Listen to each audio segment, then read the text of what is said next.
امروز میخوایم در مورد یک کشور عجیب اروپایی براتون صحبت کنیم. اگر دوست دارین در مورد این کشور بیشتر بدونین و با قوانین عجیبش آشنا بشین، تا انتهای این ویدیو همراه ما باشید. یکی از فقیرترین و فاسدترین کشورهای اروپایی، آلبانی یه سرزمین کوهستانیه. با وجود اینکه همین الان هم یکی از عقب مانده ترین کشورهای اروپاییه، اما نسبت به 30 سال پیش خیلی پیشرفت کرده. در دهه 80 میلادی آلبانی یک کشور کمونیستی بود. چیزی که میگم و شاید باورتون نشه، این کشور اروپایی تو دهه 80 میلادی سومین کشور فقیر جهان بود. بله درست شنیدین، سومین کشور فقیر. یعنی کشورهای آفریقا و آسیای شرقی رو کاملا بذارید کنار. تو این دوران شخصی تو آلبانی حکومت میکرد به اسم انور خوجه.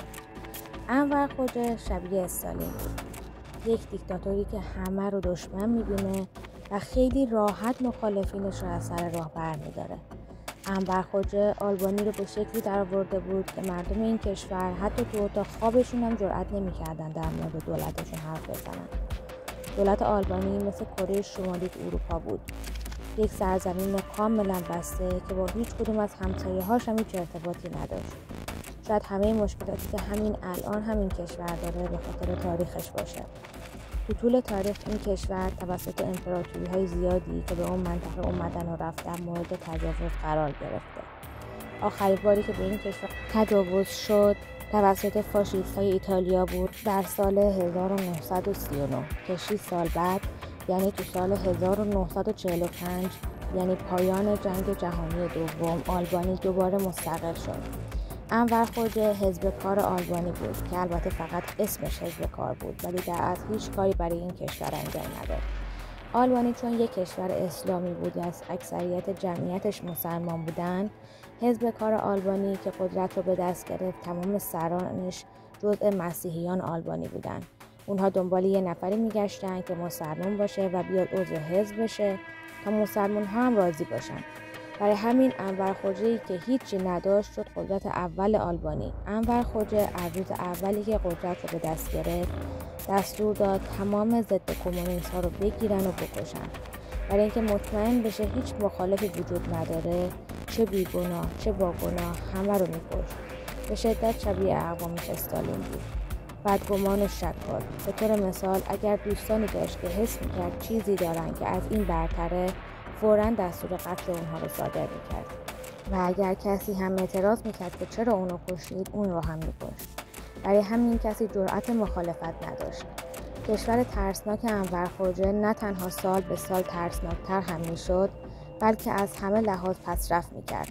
کشور بعد از جنگ جهانی دوم کلاً نابود شد و روز به روز عقب مانده تر میشد. این در حالی بود که کشورهای اطراف بعد جنگ جهانی دوم هر روز پیشرفت میکردند. خوجه اصلا از پیشرفت اونها خوشش نمی اومد. برای همین مرزها رو کاملا بست و اجازه نداد مردم آلبانی از بیرون با خبر بشن. به قدری بدگمان بود که دوست نداشت هیچ کسی تو کشور نفوذ بکنه و دوست داشت هر جور که دلش میخواست خارج آلبانی رو به مردم نشون بده. مردم هم چون هیچ ارتباطی با بیرون نداشتن باور میکردن که همه دنیا بده و فقط آلبانی خوبه.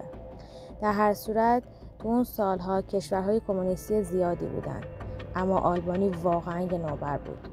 این کشور در اون زمان فقط با 4 کشور یه رابطه ضعیفی داشت: ایتالیا، مصر، ترکیه و یوگسلاوی. اونم فقط در حد یک دفتر حافظ منافع.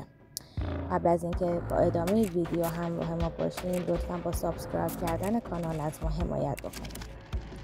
یکی از توهمات خوجه این بود که اطرافش همه دشمنن و میخوان اونا رو نابود بکنن. به خاطر همین به جای آبادانی کشور فقط پناهگاه میساخت. اون تو عرض 10 سال 170,000 پناهگاه تو جاهای مختلف آلبانی ساخت.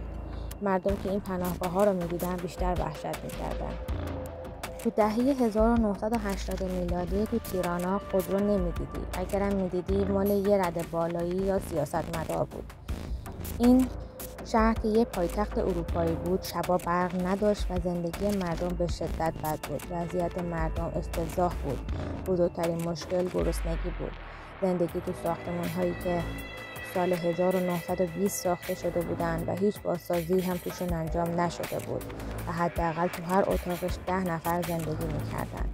این ساختمان هایی که این آدما توش بودن اصلا خونه نبودن. مثلا یه بیمارستان متروکه‌ای بود که تو هر اتاقش 10-15 نفر زندگی میکردن. البته خود حجره و اطرافیانش یه قسمت شهر رو برای خودشون درست کرده بودن که تمام امکانات رفاهی رو داشت، اما مردم نمیدونستن توی این محدوده چه خبره و کسایی که توی این محدوده زندگی میکردن اگه یه موقع از کارشون برکنار میشدن یا مورد غضب انور خواجه قرار میگرفتن از اینجا جان سالم به در نمیبردن. خواجه جوری این محدوده رو اداره میکرد که همه از هم وحشت داشتن. بالاخره میرسیم به آوریل سال 1985، روزی که انور خواجه تو سن 76 سالگی بر اثر سکته قلبی میمیره. تو این موقعیت یک عزاداری زوری شکل میگیره که همه باید توش گریه میکردن.